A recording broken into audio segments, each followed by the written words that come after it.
on the way forward. Thank you, Mr. President. And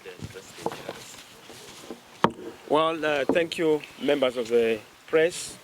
Thank you, leadership here present, members of the National Executive, and members of the National Standing Committee. It is very sad that we've had to be addressing this press conference under very difficult circumstances. As you are aware, as you may be aware, we had penciled this day, a very important day, as a Free Zimbabwe March Day, which is in line with exercising our democratic right as a movement and also as a people to say we have a constitutional right to demonstrate, we have a constitutional right in terms of Section 59 to express ourselves. Not only is it a right to express ourselves, it is also a constitutional authority because all power is derived from the people in terms of our constitutional dispensation. So Section 88, executive authority, resides with the people. Section 117, parliamentary authority, also resides with the people. So any organ, any office is as a creature and as a result of the authority of the people. So we're exercising our right as the constitutional authors of our constitutional order, and we had to inform the police. What we did was to inform the police in broad daylight, almost 2 weeks ahead of time, to say who would want to demonstrate, because we felt we needed to exercise our constitutional right in line with what is required of us by the law. Unfortunately, the police did not indicate to us that they had problems with our application. In fact, they cooperated with our team that was organizing until last night, when they invited our team to advise that they had a prohibition order, which in itself is unconstitutional because it does not arise. In fact, courts have already pronounced themselves on that matter, and that makes it very difficult for us to understand why, again, the court did not confirm that position when the matter was taken to court this morning. So what is clear is that we have seen scenes and circumstances of extreme brutality by the police, especially against the ordinary people, the citizens, some of whom we intended to actually address and advise on the latest development. But we're not given that opportunity because they did not allow people to congregate. They wouldn't want people to assemble. In fact, our organizing department in the morning, we're trying to get people to come together, but they were not permitted because we wanted to have an opportunity to give people the way forward and the direction in terms of the next course of action. So you have seen, and I'm sure you have heard what has happened, that we've had over 80 people arrested, 20 in Kampuzuma, about 20 at Coca-Cola Corner, then about 15 St. Mary's. We also had about 20 from Norton, but the number is still increasing because we are recording the information as it is coming. We've also received reports of some 7 serious assaults, particularly on account of brutality of the police, especially in the city center. We also heard of journalists who was assaulted, journalists who were also abused on account of the tear gas. I'm sure you bear testimony to that. Of those cases that were recorded, one of them is very severe, a woman whose circumstances we are not very clear about, because she was severely assaulted, and we don't know if she's still okay because she was taken by the police through Red Cross, and we're here to ascertain her condition. We've also received cases of abductions since Tuesday. In fact, 10 of them were recorded on Tuesday, 4 on Wednesday, then 4 last night, making it a total of about 18. That tells you the magnitude of the challenges that we are facing, particularly when one looks at the police brutality. So that is the situation. And of course, the police banned our demonstration. What is clear is that it's turning out that the regime in Harare is far worse than the Mugabe regime. One would be persuaded to think that Mugabe is back, but you then realize that this is not Mugabe when it is best. Mugabe has become a toddler when it comes to the kind of brutality that we are seeing. This, in terms of just the magnitude of abuse and heavy-handedness, tells you that it's a big problem. In fact, we've seen that the police had new vehicles, they had new uniforms, they had new equipment, meaning to say that they have money to buy uniforms for police to brutalize people, but they don't have money to get us out of the electricity blackout. People spend hours in darkness. People spend hours in queues for basic commodities like bread, but you would find that the police, in their own actions, are showing that they are not consistent with the situation that Zimbabweans are going through. I would want to say that I think it's clear to all of us that Zimbabwe is not open for democracy. Zimbabwe is not open for justice. Zimbabwe is not open for constitutionalism and rule of law. And more importantly, Zimbabwe is not open for business. It's so clear, it is known, not only to have an illegitimate regime in this country, we have a rogue regime, because you can't have a constitutional order where a government chooses to deploy armed people against its own civilians who had actually applied, because in terms of our approach, we just wanted to have a peaceful march. We didn't want to have any problem, but to express the legitimate grievances that we have said the people of Zimbabwe have. Thank you. I think if you have any questions, we can then address them. Thank you, Your Excellency. We'll take 2 or 3 questions at a time, but we just want questions of clarifications, and then we'll move. I'll start with you. Okay, the demonstration is done. The way forward is of now. Okay. Can I answer that first? Yes, I think so. Yes, our way forward is very clear. We are clear that this is a long winter of discontent, a long winter of expression of ourselves. It's not going to be a walk in the park. It's not going to be instant coffee. It's not going to be easy, because it's a struggle. But it's a people's struggle which has to be peaceful, which has to be constitutional, which has to be legal. And we are going to pursue every avenue.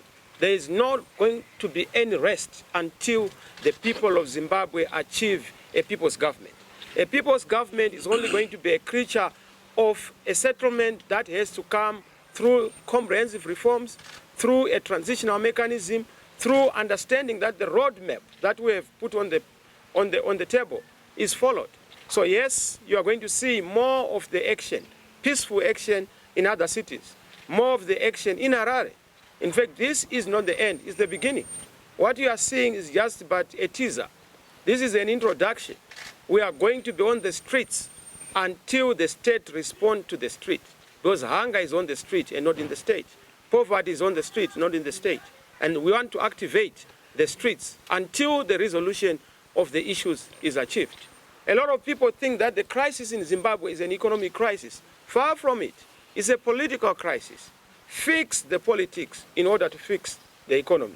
You can't fix the economy by asking for a few millions from ESCOM as a loan. That's not the answer. The fundamental question in Zimbabwe is the question of stolen elections, legitimacy, a non-performing government compounded by incompetence and corruption.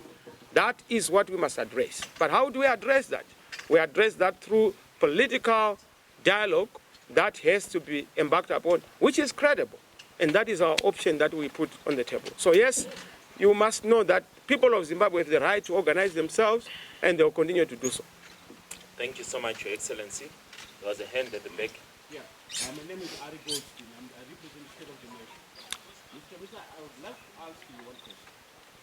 Do you really acknowledge the problem that this country has in terms, besides governance and everything else? I'm talking about the foreign policy of this nation vis-a-vis the foreign policy of other nations like America, Britain, and so forth. Whereby, for example, America says Zimbabwe is a threat to its security or its foreign policy. And my understanding, because everything that we are currently right here, and the issues which are happening in the street, as a journalist and as an engineer, is based on the land reform. Do you acknowledge that the land reform is the right thing that the government does? Well, I must answer you. Perhaps you have been too ideological, but I'll try to address your ideological issues. As far as we are concerned, we feel that the crisis in Zimbabwe is a crisis of governance. When you have a government that sets its police against citizens, that's a crisis. When you have a government that cannot understand that its citizens have the right to demonstrate, that's a crisis. But for example, France, Macron, there's been some brutal issues going on in Europe, in the heart of Europe. Sure. France, for example, Paris, when the yellow vests were being brutalized by the police. And should we classify that as an issue to do with crisis of governance? It is a crisis of governance as far as we are concerned. Once we fix our crisis of governance in this country, we'll be able to deal with other issues that have to be dealt with.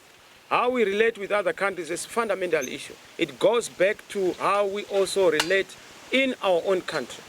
We are not in the business of speaking on behalf of the United States of America. We can only speak on behalf of ourselves and our stomachs. And our stomachs... Sorry, can you allow the president to talk? Sorry, can you allow him to explain himself? Which president? Which president? The president of the Republic of Zimbabwe. Who is that one? Who is that? Sorry, for this press conference to be orderly, can the president be allowed to express himself?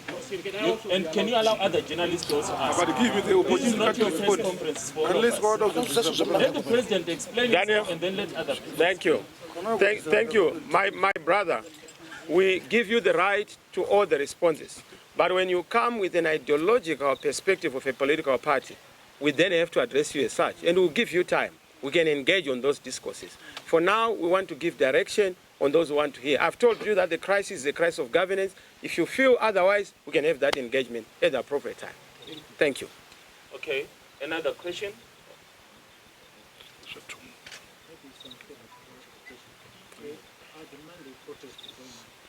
Well, the protests are going on. We have notified the police. You know, we are not a Nicodemus organization. We are not an underground movement. We are a constitutional organ.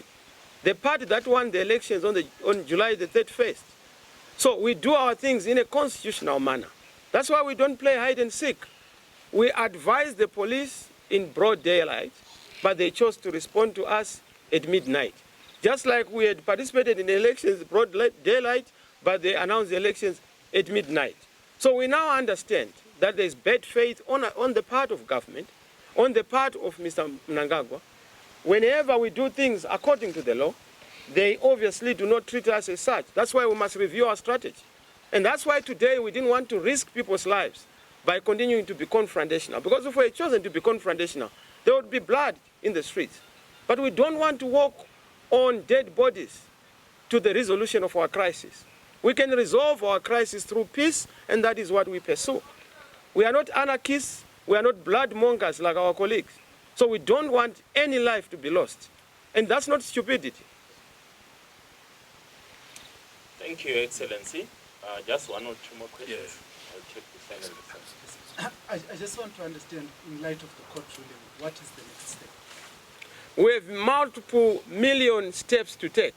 You know that throughout history, a people determined to liberate themselves cannot be defeated. So we are very clear in terms of the direction that we are taking.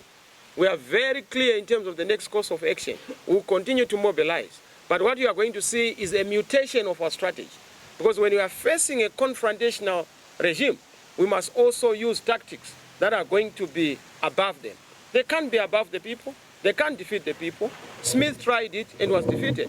Mugabe tried it and was defeated. Mnangagwa is trying it, he will be defeated. Thank you, Excellency. Last question. Okay, my name is Pani Mafumo from Zimoni Post. I want to ask the position that the party is going to take, given that the people that were beaten today are helpless Zimbabweans who don't afford any legal fees, who don't afford medical bills. I'm one of the people who were beaten today. Sure. I'm a victim of. I'm sorry, Fanny, I was told that you were beaten up, you were assaulted as a journalist. But I want to, on behalf of the people of Zimbabwe who are poor, who don't afford medical bills, what is the party going to do about it? Thank you very much, Fanny. I mean, I must also debunk this myth. It's very misbegotten and misplaced. The struggle is not a party struggle. The struggle is a people's struggle. It is the people of Zimbabwe who are ultimately the donors and sponsors of this struggle. A lot of people want to lie. This struggle is sponsored by America, by Europe. The sponsors of this struggle are empty stomachs. Our people are moved by their own stomachs and their consciences because we must do something for our country to make sure that we are democratic, to make sure that we are progressive, to make sure that we are prosperous. So this whole thing of thinking that the party is an independent institution, we are not. The party is a vehicle of the people. So you can't talk of the party without the people or the people without the party. The people are going to manifest their expressions through this organization because it's a people's party. So don't worry about what you are going to do. As a people, we have mechanisms of self-financing, of making sure that we deal with such issues. Medically, legally, we will always find ways of doing that. We have done it before. During the liberation struggle, it was done. Our democratic struggle, we've always funded our struggle. So forget about this myth of outsiders or foreigners inciting us to do things. I don't want anybody to incite me to know that there's a blackout of electricity, that I've had 18 hours of darkness. Why do I need an American to come and tell me that there's a queue of fuel? I'm not that stupid. Do you want citizens to be told that there is no fuel by Americans? These are problems we have.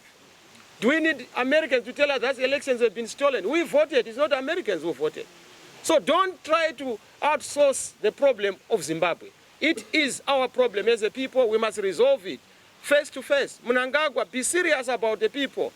You did not win the elections. Respect the people. Listen to the one who was, voted for by the people. Then we can move together. This whole thing of moving around and saying there's global re-engagement, if you can't re-engage the winners of the election, you will not go anywhere. And that's what we have said. He must be sober. Let him sober up and listen to the people. Because no dictator will ever win against the people. He will not be the first one, and definitely is not going to make history. Thank you, Your Excellency. Thank you so much for coming. In terms of the way forward, as you have heard, we'll continue to brief you, but we are continuing. We are not shutting down, we are continuing. So we are not breaking down. In fact, I must say, we had planned for demonstrations today, but we want to thank the police for giving us a stairway. We didn't want a stairway. They did very well, and we must really thank them, at least for once. They went out of their way to shut down. We didn't want a shutdown. We wanted a demonstration, then we moved to the next stage.